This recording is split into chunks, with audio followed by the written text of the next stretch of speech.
Hi everyone, welcome. We've got a few more people who are registered and yet to join, but we will get started straight on time just because we have a lot to cover. Now I'm sharing my screen with you, so hopefully that's all cooperating. If at any time you've got any dramas, just pop it in the chat box. That is the best way to get a message through. Got another one just coming in now.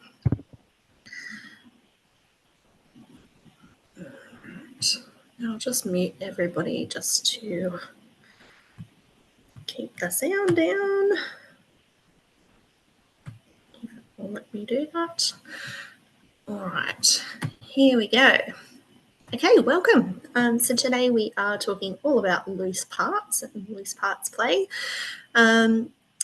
It's a pretty popular topic and something that you might have already been experiencing and kind of working with. It might be something that's a bit new to you.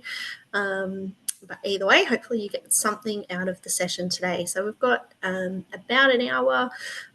Usually try and wrap up a little bit before that. So if you've got any questions, there's an opportunity to ask those too. All right. First off, I'd just like to start by acknowledging the traditional custodians of the land that I'm on today. I'm on beautiful Awabakal country, and pay my respects to elders past and present, and also to any First Nations people that might be with us on Zoom. And yeah, we at Inspire DC strongly acknowledge our connection to culture and acknowledge that sovereignty has never been ceded. Okay, so I've been doing this with most of my online sessions this year, typically because it helps to get you in the right headspace for professional learning, because sometimes we come into a Zoom session and you've literally been doing something else just a few moments before, whether that's working with children or working in the office or programming or whatever you've been doing. Typically you've kind of rushed through what you're doing and then straight into Zoom. So just encourage you to take a few deep breaths and to think about what you want to get out of the session today. And if you're comfortable, you don't have to, but if you'd like to, share it in the chat box. That would be great as well. You can also share where you're from or what country you're on, what sort of role you're in, anything you'd like to kind of pop in, you can do that as well. The chat box is definitely our friend, so if you've got any questions throughout, be sure to put them in there. Zoom has been playing silly games with me the last few months, so I can't instantly see it, but I will pop back in and double check the chat box fairly frequently too. So if I don't get back to you quickly, that will be why. So if you can keep yourself muted throughout, that would be great. Just stop some of that background noise that we get. I've got my earbuds in. Hopefully that helps stop some of my background noise, although it's typically, I'm working from home today, so it's probably just the dishwasher and the dog that we have to contend with. And if you can have your camera on, you're welcome to do so. It's also fine if you don't. I actually can't see you when I'm in my PowerPoint screen. It makes it a little bit tricky. So whatever you're comfortable with is fine. Briefly about me, for those I haven't met before, either virtually or in person, my name's Nicole and I'm one of the co-founders of Inspire DC.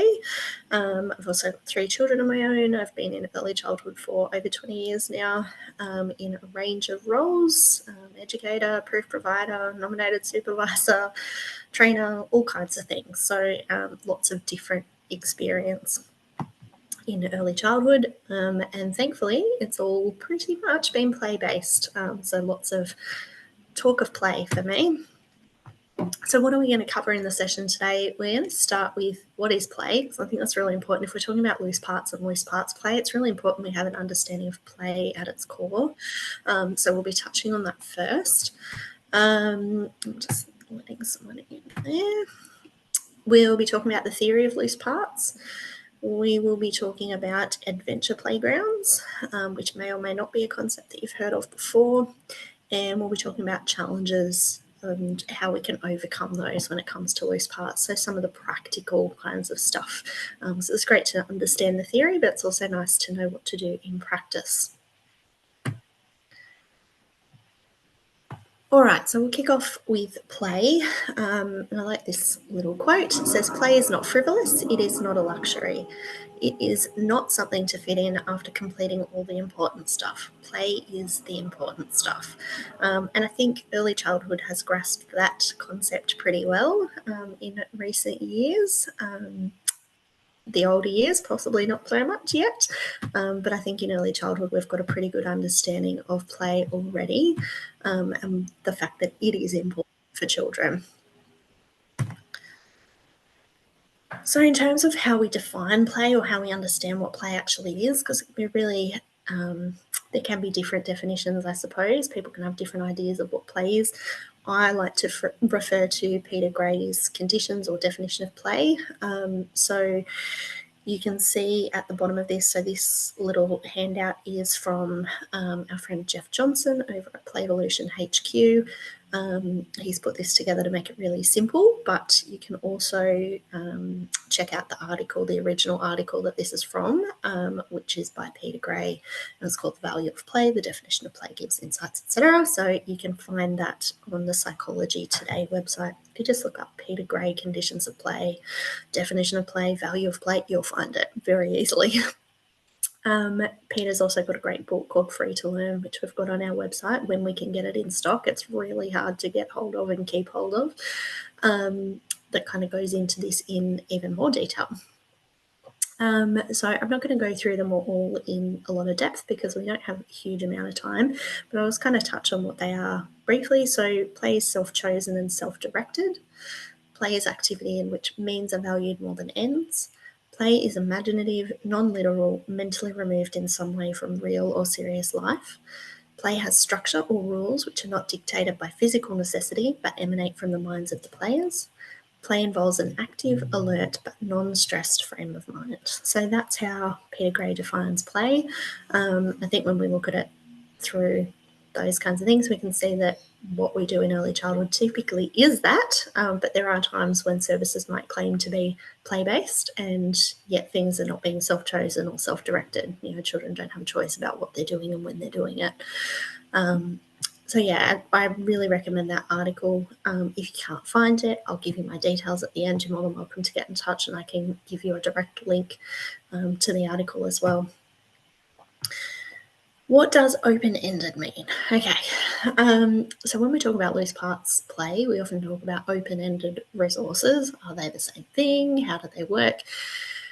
We'll get to loose parts, but the idea of open-ended, the definition of open-ended is not having fixed limits, unrestricted, broad, such as an open-ended discussion, allowing for future changes, revisions, or additions, such as an open-ended agreement, or having no fixed answer, like an open-ended question. So if we think about that in terms of children's play and the resources that we provide children to play, we want resources that have no fixed limits, they're unrestricted. So it's not about, well, once you get to here. So think of a jigsaw puzzle. I always give the example of a jigsaw puzzle because I think it's quite tangible for most people to understand. I'm actually sitting in front of a jigsaw puzzle right now. I've got a 1,000-piece jigsaw puzzle on my dining table. So there's nothing wrong with those, but they do have a fixed limit. They do have an outcome. There is a restriction. The restriction is that the pieces only go in particular places. You can't use those pieces. And I suppose if you're creative, you can do whatever you like with it. But typically, there is an outcome there. When we're looking at resources that we provide for children, we want to have more resources that don't have a fixed outcome, that don't have limitations on how they're used.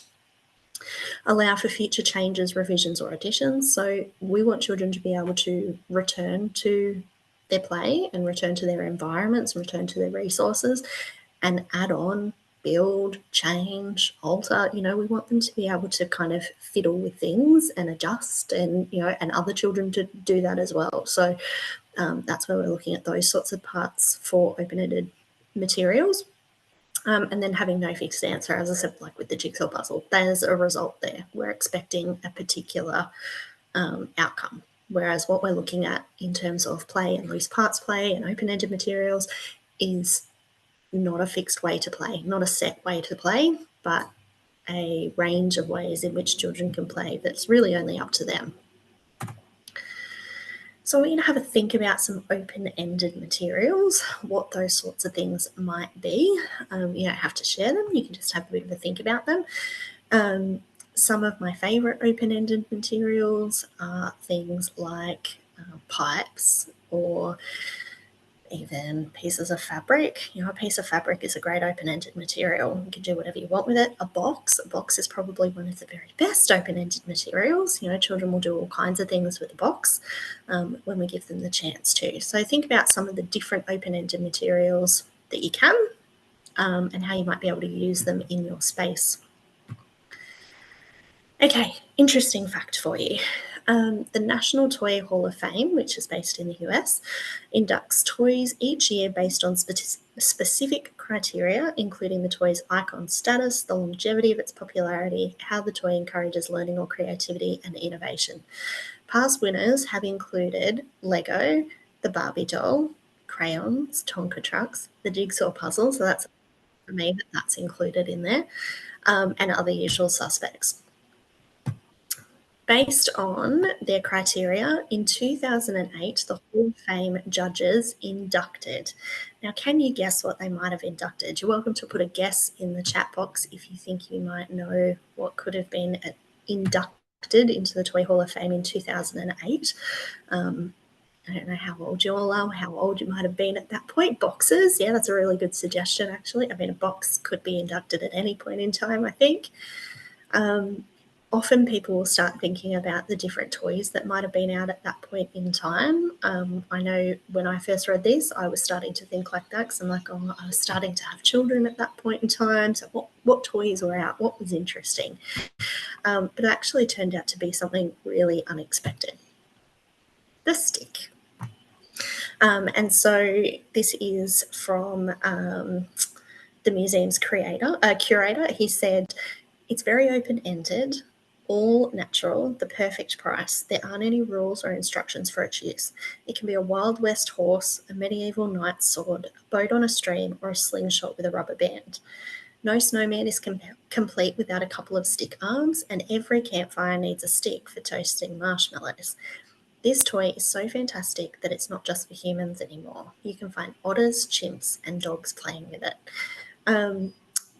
Now, sticks can be a real challenge for some people. We did a session earlier this year as part of our PD Pass program, and it was about stick play.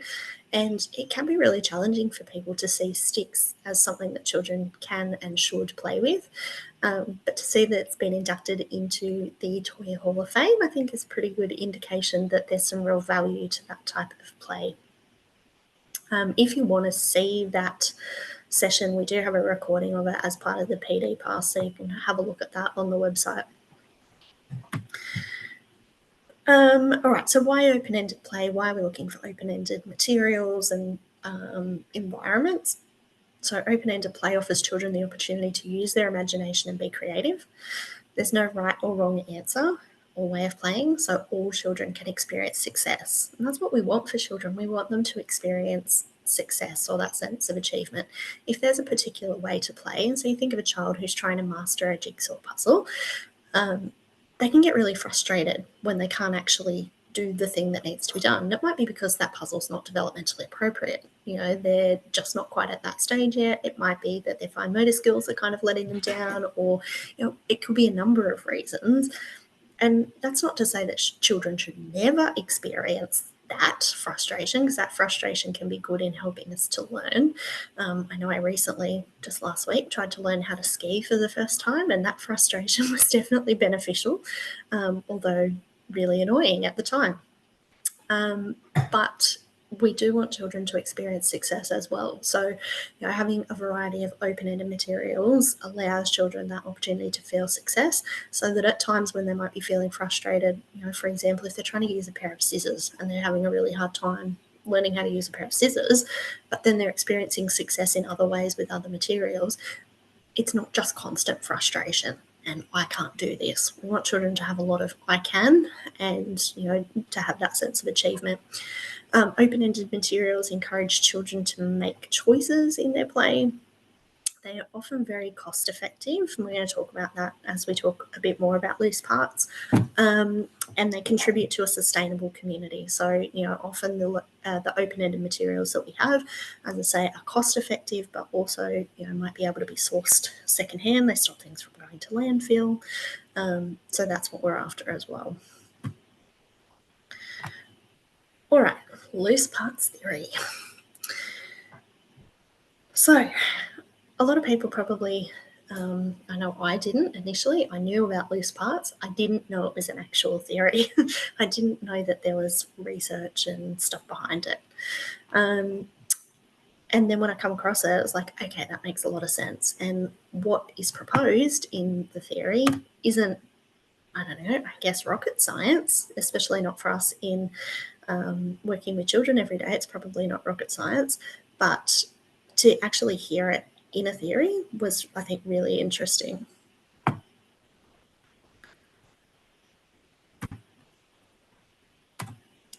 Okay. Oh, I flicked too far ahead.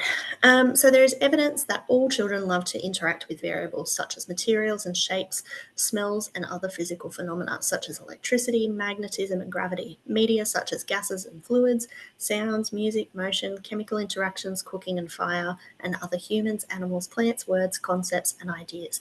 With all these things, all children love to play, experiment, discover, and invent and have fun. All of these things have one thing in common, which is variables or loose parts. So often we think about loose parts as, boxes and sticks and rope and pipes, and that's true. All of those things are indeed loose parts, but the sand in our sandpit is a loose part. The water is a loose part. People can be a loose part. Words can be a loose part. Like, there are so many things that can be a loose part because they're variables. They're things that change what we're doing, change the way we're interacting. So, as it says there, scientific interaction and reaction and, those kinds of things that we probably wouldn't think of are all part of that loose parts theory or methodology. So you can check out this article. It's quite an old article. You can find it online. It's called How Not to Cheat Children, The Theory of Loose Parts, and it's by Simon Nicholson. And what he says is that as long as materials can be moved, redesigned, put together, and taken apart in a variety of ways, they are classified as loose parts. When Nicholson wrote about these materials that allow for creativity and choice, he called it the theory of loose parts. So that article is really good just to help kind of unpack that a little bit more. And if you wanted to share that with some of your team, you can find that online as well. So I've just got a couple of examples. A blend of loose parts that are man-made and also natural, so there can be a mixture of the two. This is at our Timbernook Newcastle program, lots of loose parts.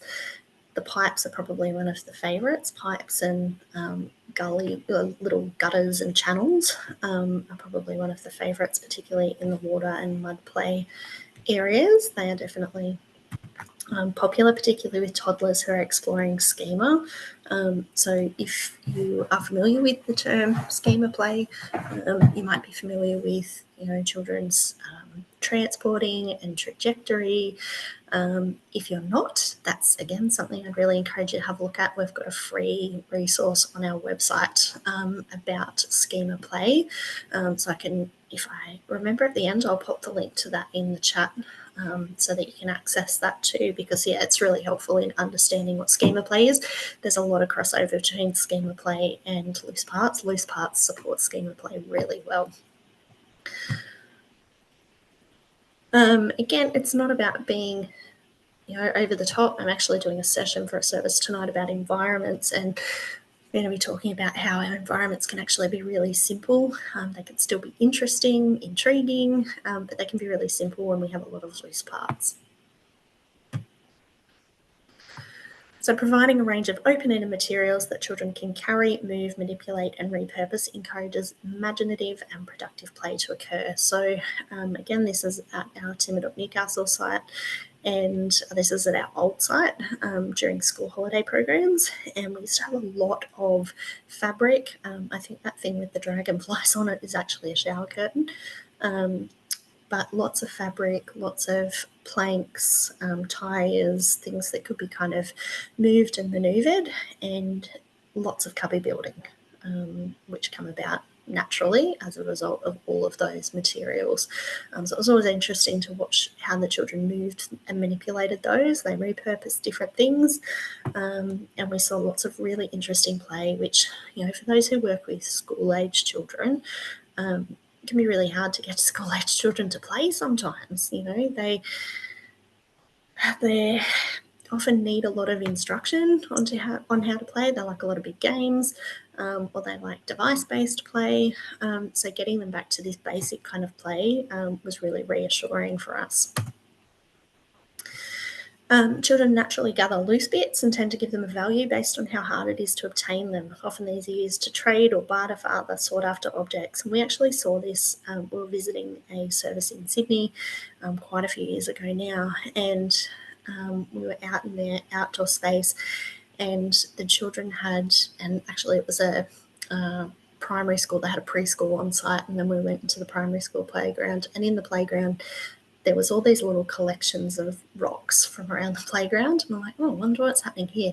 And apparently different types of rocks, different shapes of rocks and colours of rocks had different value, and they got traded around the space, and some were more important than others, and if you had this one then you could get this, and there was this whole kind of system and economy almost around the loose parts. For us, I've seen it, loose parts used as scorekeepers in games. We had a group of children who were obsessed with football many years ago, and actually invented a scoreboard and used loose parts. And this particular loose part, whether it was a stick or a stone, it's 20 years ago, I can't really remember, but this one was a goal and this one was a try, and they had a whole system worked out. Just a few more examples of some of the things that you might be able to come into contact with. People have probably got lots of old CDs lying around that they can no longer use because they don't have a CD player. CDs can be a really interesting loose part, particularly indoors, like in the block space. Really interesting. Lots of pipes and tubes. We're going to talk about how you can source all of those sorts of things as well. They're just the large water bottles from like the commercial ones. They were given to us. Lots of tubes, cable reels, things that are hard to sometimes get your hands on, but when you can, they can be really interesting for children to work with. This was a space at our Timber program in the school holidays that the children set up and actually made a house out of all the bits and pieces. They turned it into a house, and this was like the kitchen part of the house. They decorated it. They created their own little lamp over here in the kitchen, and there was real purpose and intention to that play. Lots of creative, imaginative play that come about for hours and hours. All right, we're going to talk about adventure playgrounds. If this is a concept that is new to you, this will be an exciting step. You might have heard about it before, but not understood too much about it, or you might be really familiar, and that's okay too. So this landscape architect noticed that children preferred to play everywhere but in the playgrounds that he was building. So in 1931, he imagined a junk playground in which children could create and shape, dream and imagine a reality. Why not give children in the city the same chances for play as those in the country? His initial ideas started the adventure playground movement. So this is some of the initial kind of stuff, and you can see there it's very much building and constructing and playing with junk and bits.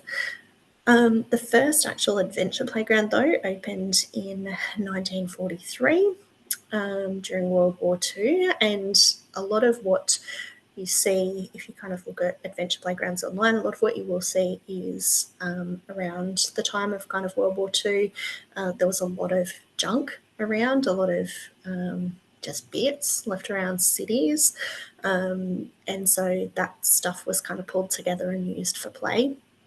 In 1946, Lady Ellen of Hertwood visited and was impressed with the junk playgrounds, and she brought that idea back to London, and they then became known as adventure playgrounds. Now we're going to have a look at a few examples of playgrounds. Now this is your kind of traditional playground. And this might be the playground that you remember from your childhood. I know it certainly is from mine. And it might not be exactly like this, but your typical equipment were things like a jungle gym, seesaws, merry-go-rounds, metal swings, a metal slide, monkey bars, those kinds of things. And it was typically all metal, which meant it was really hot in summer. And the slide went really fast. It was usually really high and didn't have much of a rail on the side or anything. But that was kind of our traditional playground. So you can see it was sort of non-fixed, like non-connected. All the pieces weren't joined together. They were kind of separate pieces around the playground. After that, we've got the contemporary playground, and this is probably what you still see mostly. And they're kind of your linked playgrounds. So you'll see that in a lot of council playgrounds, McDonald's playgrounds, those kinds of things where they're linked and connected. So one piece will join up to another piece and you go across a bridge to get to that part. Whatever, they often have, plastic slides, can typically be made of wood, metal, etc. But that is usually your contemporary playground. And then the adventure playground, this is a nice example of this one. It's got materials to build and unfinished structures are supplied to children in the environment rather than conventional play equipment. And we see this in quite a few childcare services now, which is great. But it might be that they have different kind of zones and flexible open-ended materials for children to be able to build and create their own kind of play and play equipment. So that's kind of those three types of playgrounds. So this one, we don't have time in this session, but there is a great video. I'll see if I can find the link for you at the end. I might be able to send it out into some notes. I'll just write myself a note so I don't forget. There's a great video from this adventure playground. It's in the US, and it's really interesting just to watch how it all works, just to see it in action. But we haven't got time, as I say, for the video. It's a few minutes long, so I'll pass you the link for that one. But you can see there how junky it is. It's pretty extreme when we're talking about loose parts. There's a lot of loose parts in this playground. A lot of things that are movable. You can see the structures have kind of been built by children. Having said that, families actually stay with the children in these playgrounds. So it's a really different kind of structure. But it's really interesting just to see the way, and you'll see it in the video, the way that the children and families kind of use the different materials, some of the risky play that takes place when children are using loose parts. I just think it's really interesting to look at it as a different way to play. Now it's kind of your more extreme end of things. There's some spaces that are kind of in the middle. There has been some in Australia. I don't know if they're all still operational. There was one in St Kilda, I think, in Victoria. But I know a lot of them had a lot of issues with litigation and insurances and those kinds of things, so it can make it challenging. So I just think it's interesting to look at that as a concept. It may not be what you're going to implement in your playground, but taking some of those elements of that kind of open-ended loose parts play from adventure playgrounds, I think can be really beneficial for children. All right. So some of the benefits of loose parts play, and this is the sort of stuff that we might share with families, because often one of the challenges that educators tell us that they have is getting families to see the value in a whole bunch of junk in their playground. And it often is outdoors that we notice it most. We do have indoor loose parts, and we'll talk about those too. But it is often outdoors that we notice that it might look like a junkyard, and we feel like we've got to explain to families why that is. So being able to give them some of the benefits of that type of play can really help that. And so this says, when children interact with loose parts, they enter a world of what if that promotes the type of thinking that leads to problem solving and theoretical reasoning. Loose parts enhance children's ability to think imaginatively and see solutions, and they bring a sense of adventure and excitement to children's play.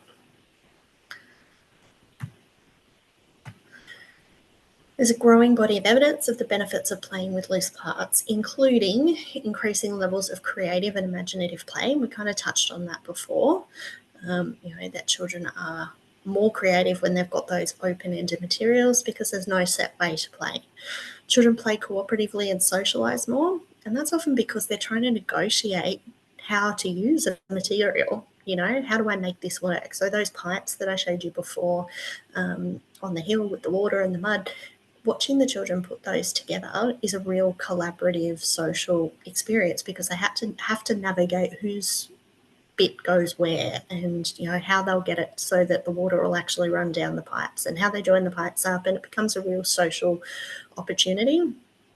Whereas if we just set out a water play table with might be a wall or something where it's all attached and ready to go, there's none of that required.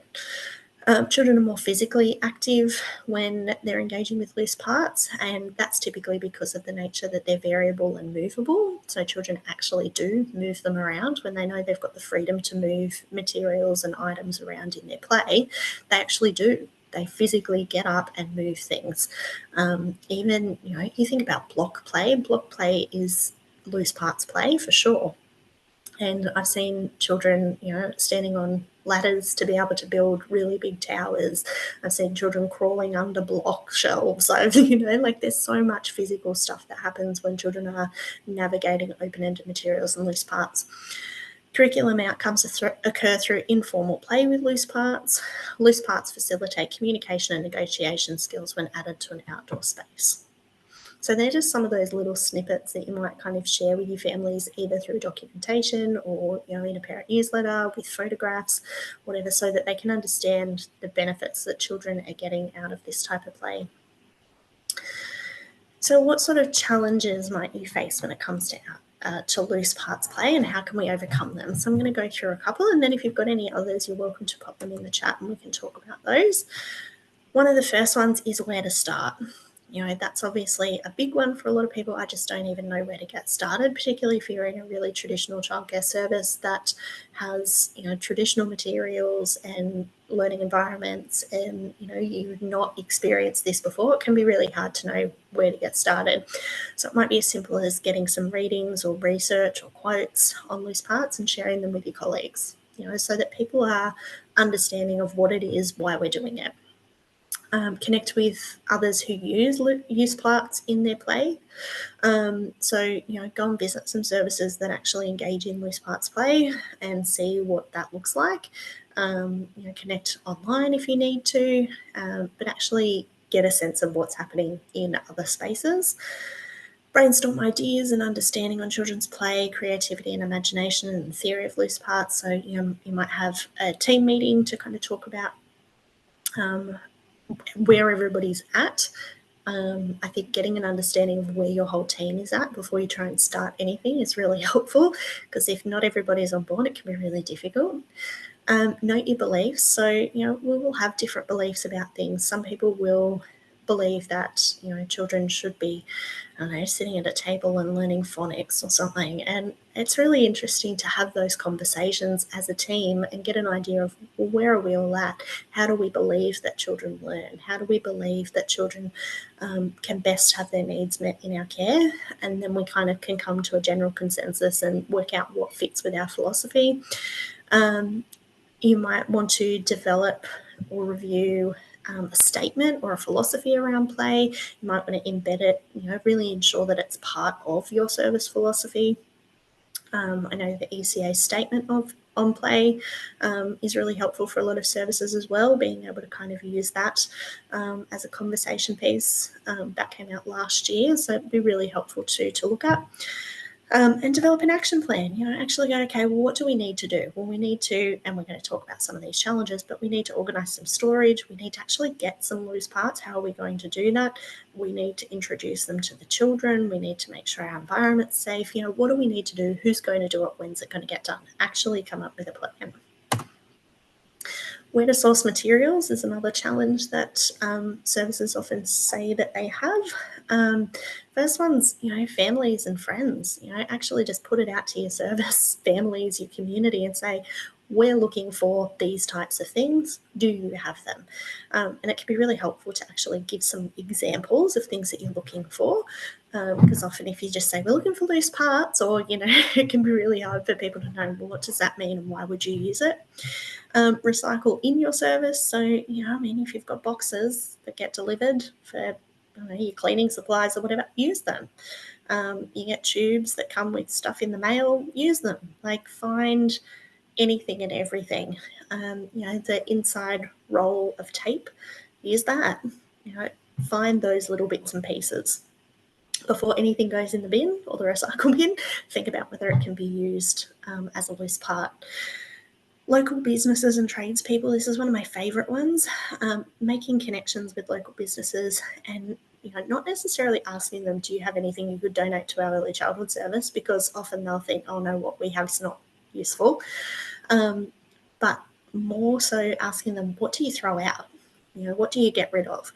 So we had a family once in our service who was, the dad worked at a kitchen joinery company, and he brought in one day a box of hundreds of laminate samples. And so they were just little squares of laminate, like for kitchen bench tops, just from the display area. They were getting all new ones, so they were just going to get thrown in the bin, and they came into our service. There were so many different colours and designs and texture even, and we were able to use them in the block space. That was probably the favourite place for them to be used, but they got used in so many different ways. So talking to different businesses about what they have can be really helpful as well. Nature walks, although be mindful of your impact on the local environment, only picking up things that have fallen, being mindful of protected spaces, those kinds of things. So where possible, just use your own immediate environment. So it might be that you've got a particular tree out in your playground that drops really interesting seed pods or leaves or whatever, use those. Recycled materials depots. I know in Sydney there's reverse garbage. I think there's one up in Brisbane as well. But we've been to recycled. We've got one in Newcastle. I went to one out in Alice Springs. There are recycled depots in a lot of cities and towns. So actually going to those and seeing what they have. And secondhand stores. Op shops are your friends when it comes to loose parts. You can find some really interesting things. Curtain rings are always a good one. In op shops, they often have bags full of them for like $2, and they're ideal for loose parts for children. Another challenge, how do we keep children safe? So I think the big things we need to do is have benefit risk assessments. So, particularly if we're using things like, you might just do a general one for loose parts play, but you might do them for particular materials within your environment, depending on what it is. But if you've got, say a lot of ropes, for example, you might do a benefit risk assessment on ropes in your space. And, it doesn't need to be huge and in-depth, but it just needs to show that you've actually given thought to how you keep children safe with the materials that you've provided, but also recognise the benefits of those materials as well.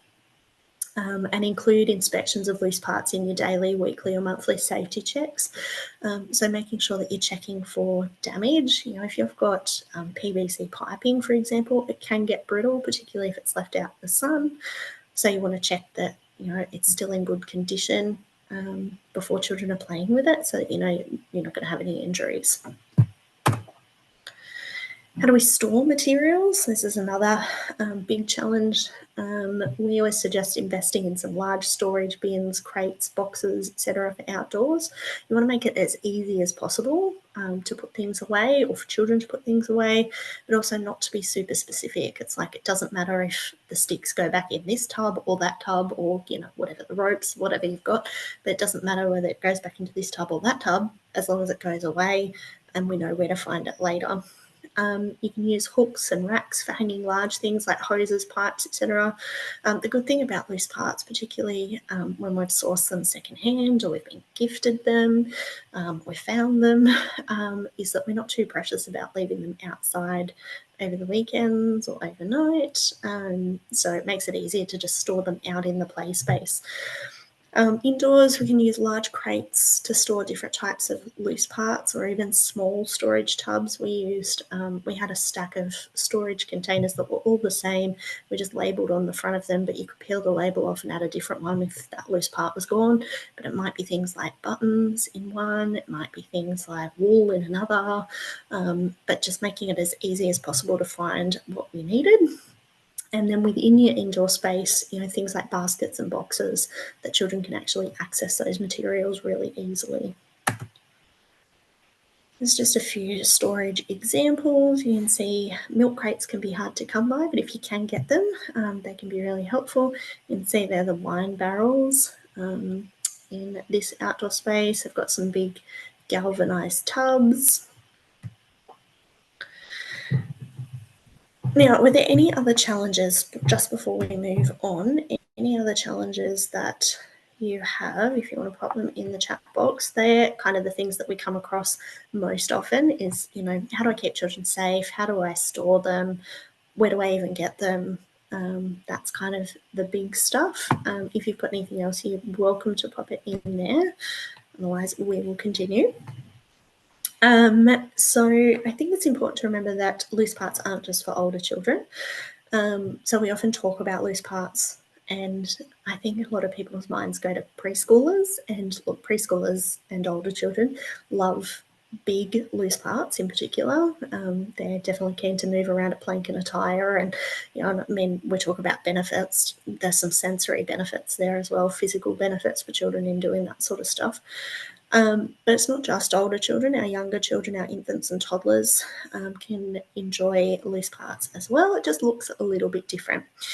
Loose parts create richer environments for children to play, giving them resources that they need to do what they need to do. For the very youngest children, heuristic play offers treasure baskets of simple objects such as wooden spools, cotton reels for babies to explore with their hands and mouths. So you can see there, that's a bit of an example of a treasure basket. We have got some training on schema play and treasure baskets on our website as well, and I think we might even touch on it on the schema play free resource that we've got. But essentially, it's a basket of loose parts. It's a basket of variables. It's a basket of open-ended materials. When we're talking about treasure baskets, they're just an open-ended material basket. They're things that are sensorial for children. They feel interesting, or they sound interesting, or they taste interesting, or they do interesting things when you bang them on the floor. It's all about exploration and experimentation, which it is with older children too. It just looks different. So that's just an example of what that can look like if you're working with infants and toddlers. And that's a really great example. That's at Our Place Play School. So they are an infant toddler service. This was one of my favourite setups in their space, and it sounds really silly, but it was just literally a colander and a whole bunch of jar lids, and yet the children were so engaged with that space. So we're talking about sort of children 10 months to about probably 20 months, I suppose, at the time. And they rolled them, they filled the colander up, they tipped it out, they dropped them, they stacked them on each other, they shook them around, they banged them together. That's the ultimate loose parts, open-ended kind of play for infants. As I touched on earlier, loose parts aren't just for outdoors. So, in our indoor environments, we can do things like adding loose parts to our Play-Doh. So you might bring in natural things like rocks, shells, sticks, pine cones. Tiles are really great as a work surface for Play-Doh. You might, it's not just natural materials too. You might add some like buttons or things that can imprint. All kinds of things really can be added. blocks or construction, we've got things like pipes, carpet, lino pieces, buttons, tyres. We had some strands of fairy lights that our children used, fabric, big pieces of fabric and small in our blocks. We had, what else? Natural stuff as well. We had like rocks and things like that would get used in our blocks. We had some pipes that would get used in our blocks. All kinds of things, really. Dramatic play, so scraps of fabric can be tablecloths or superhero capes or baby blankets. So that's a nice open-ended kind of one. You can also, if you think about dramatic play, we've got a blog post on our website about reimagining home corner, and we talk there about the idea of deconstructed role play, and that kind of touches on and links to loose parts as well. So if you're kind of a bit more interested in going down that path, looking at your dramatic play space, that's there too. Small world play, so things like logs can be great homes for fairies, or it could be a road for driving trucks on. All kinds of bits can be added for your small world play. Definitely things like fabric, paper, cardboard, like you name it, you can kind of add it. Boxes, bowls, baskets. The list's kind of endless, really. So just remembering that it's not just outdoors that we can have. It does mean that sometimes our spaces do look messy, and we've kind of got to accept that a little bit, that unfortunately sometimes play is messy, and we kind of need to see what's happening rather than just, oh gosh, it's such a mess. We're going to see the value in the way the children are using the materials. That's an example from Wood Rising Natural Learning Centre, and that was a bath mat, so like a rubber bath mat with the little suction caps on the back, and they turned it upside down, so the suction caps were facing up, and then had different coloured glass beads, and so it was used for pattern making. The children could kind of do whatever they wanted with it, but it was a really good creative way to use different materials, I suppose. And this is an example of a request for loose parts. We've also got a poster on our website that you can purchase. I think you can get it as a download as well. And so you can just download it and display it, or put it in a newsletter or whatever. But it's essentially asking the families in your community for donations. So like I said before, if you're not sure how to get started with it, these are some of the things that you could be asking for people to keep an eye out or bring in if they have them.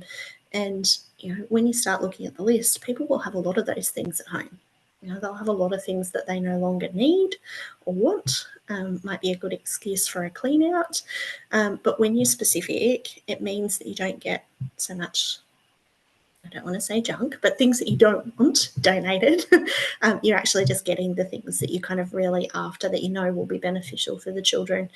I have seen some services who have set up, I really need a photo of them, but set up like a kind of a loose parts drop-off area in their foyer, and so families can actually come. They've kind of got storage tubs stacked, and they've got them labelled. There's things like lids, and so if you've got any lids, you can put them in that container. Things like buttons or fabric or whatever, and they can just put them in the containers, and then the educators can go out and get them and utilise them for play. And I think that's such a great idea, down to things like boxes and jars and whatever else you might want to use. So just looking at different ways you can communicate that sort of stuff with your families about what you're looking for definitely makes it easier. All right. Whew. We got through it. A lot of content to get through in such a short period of time. So now's your opportunity to think about what you hope to get from the session, whether you got that. I also encourage you to share in the chat box something that you might like to implement or change or work on or think more deeply about in the coming weeks. It's not about now going back into your service and going, okay, we've never done loose parts before, but we're going to throw out all our toys and just bring in a whole bunch of sticks and planks and tyres. Like it's not about being that drastic, but it's about, okay, well, what's something small that we can do? What's something I can research? Maybe it's, putting out a request to families. Maybe it's giving families some information first about, the type of play that you want to get into. Maybe it's having more conversations with your team. Maybe it's looking at storage options. Maybe you're already doing some loose parts, but it hasn't been working for whatever reason. So maybe it's going back to the drawing board a bit with your team. But yeah, if you're comfortable to share something that you think you'd like to kind of look more deeply at in the next couple of weeks, that would be great. Also, if you have any questions, you can share those as well. I'm just going to quickly see if I can find the Adventure Playground video, and I can give you the link for that now before I forget, which would be handy.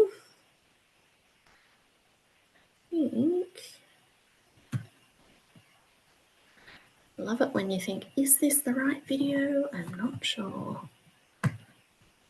Just see. No, not that one.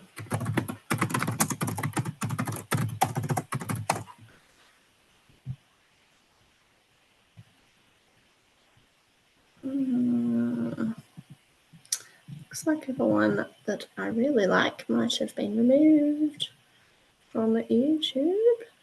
So I'll see if I can find a replacement, and I'll send it out with some notes afterwards. No, maybe this is it here. It. Okay, I will share that link with you in the chat.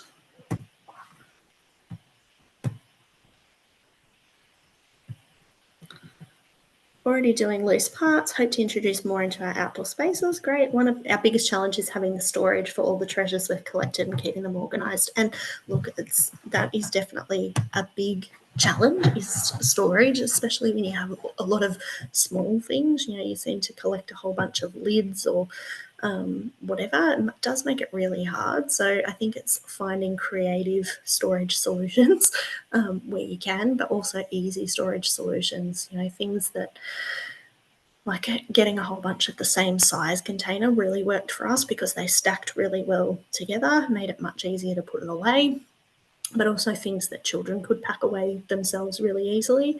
One thing I have seen which has worked really well in some services is like, the shoe hangers, I think they are, and they've got like a whole bunch of pockets in them. You used to actually get them, a lot of services had them as like parent information pockets before everything was digital, but some of those with like hanging pockets that you could actually just put in, and you can have, print out a photo of whatever the loose part is, it might be wool or buttons or whatever, and they just get dumped straight into those pockets.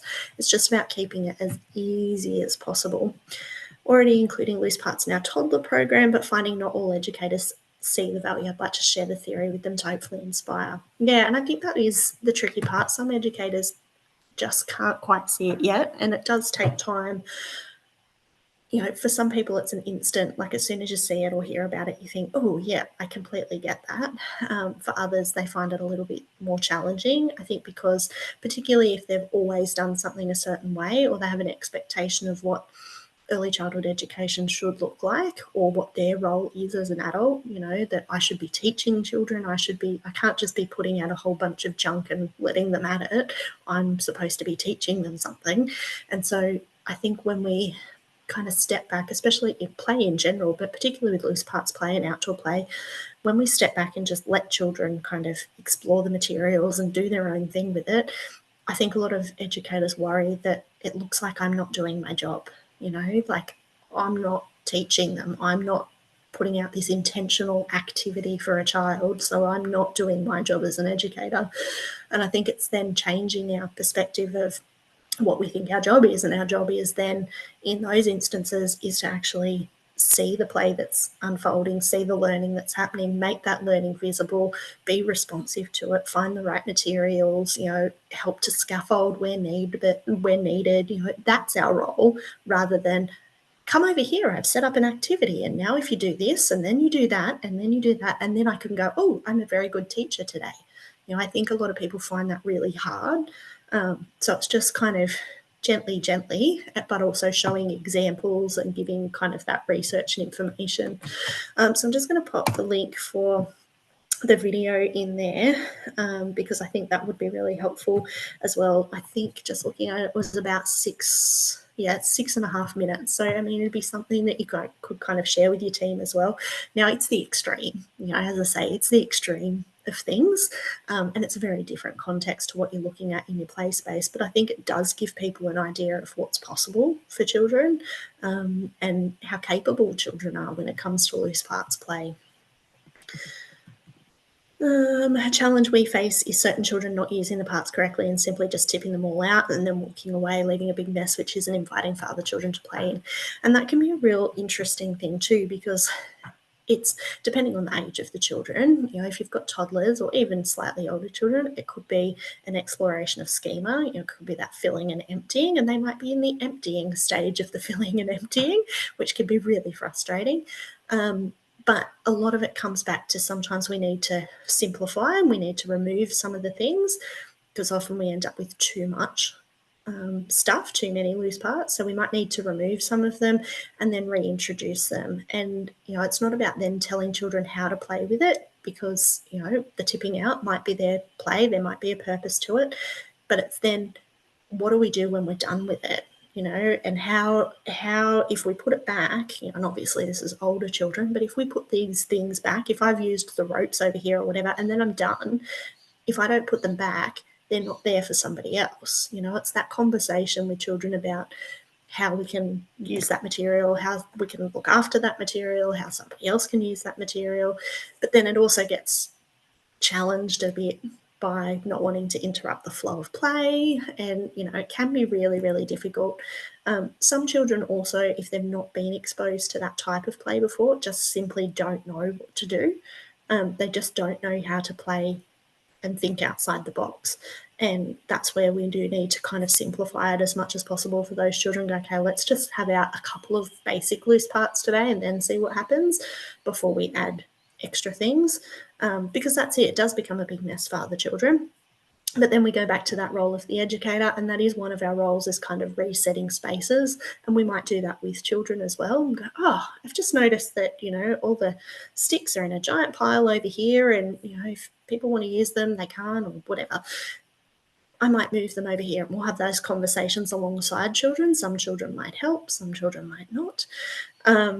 But also things like including one of the things I find really helpful with children with loose parts is having things like wheelbarrows and wagons and stuff in your space, because they will often then load them up with the loose parts, especially if we say, oh, look, there's a big pile of ropes here and they need to go back to the shed so that we've got them in the space that we need them or whatever. I wonder if somebody could put them all in the wheelbarrow for me and wheel them over, and guaranteed you will have children that will volunteer to do that. It's just about making it fun, because often it's not fun. Once it becomes a big mess, it's no longer fun. Nobody wants to play with it anymore. It's like, I don't want that to be my problem. So we need to kind of re-engage those children. But again, it takes practice and it takes time. All right. That brings us to the end. Hopefully you've got some valuable points out of the session today, some things to take back to your team. We'll send out some notes probably tomorrow via email, just with some links to some of the things I've talked about.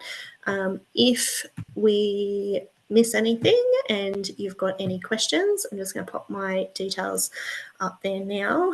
You're welcome to email at any time. And we can kind of fire you off a link, but I think I'll remember most things. It's just often as we get talking, I think, oh yeah, I'll send you that and I'll send you that, and then I forget all about it. So hopefully, fingers crossed, I can remember it all and give you the links. But you've got the link for the Adventure Playground video, which I think is a really good place to start. And then, yeah, I'll send you through some others as well. So thanks so much for joining me this afternoon, and I'll let you get back to your afternoon. See you again next time.